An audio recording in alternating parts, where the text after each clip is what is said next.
Good evening, ಶುಭ ಸಂಧ್ಯಾ. ತಮ್ಮೆಲ್ಲರಿಗೂ ಶುಭ ಸಂಜೆ. ಇಂದಿನ ವಿಶೇಷ ಮಳೆ ಅಬ್ಬರದ ವರ್ಣದ ಅರ್ಭಟ ರಾಷ್ಟ್ರಾದ್ಯಂತ ಹೆಚ್ಚಾಗಿದೆ. ಸೊ ಆ ಮಳೆಗೆ ಎಲ್ಲರಿಗೂ ಅನಿಸುತ್ತೆ ಚಳಿ, ಕೆಮ್ಮು, ನೆಗಡಿ, ಜ್ವರ ಇವೆಲ್ಲ ಬರ್ತವೆ.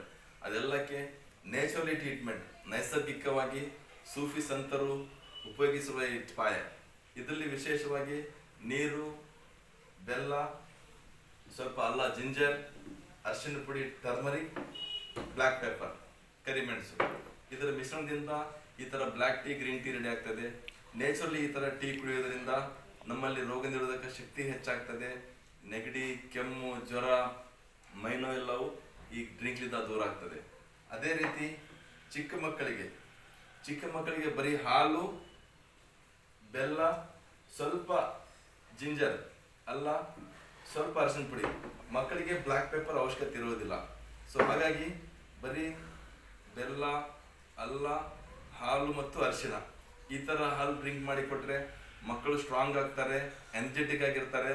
ಅಲ್ಪ ಸ್ವಲ್ಪಕ್ಕೆ ಕೆಮ್ಮು, ಸ್ಕೂಲಲ್ಲಿ ಹಾಲಿಡೇಸ್ ಬರೆಯೋದು, ಸ್ವಲ್ಪ ಮಳೆ ಬಂದ್ಕೊಳ್ಳಿ ನೆಗಡಿ ಆಗಿದೆ, ಜ್ವರ ಬಂದಿರೋದು, ಇದೆಲ್ಲ ಸಮಸ್ಯೆಗಳು ನಿವಾರಣೆ ಆಗ್ತವೆ.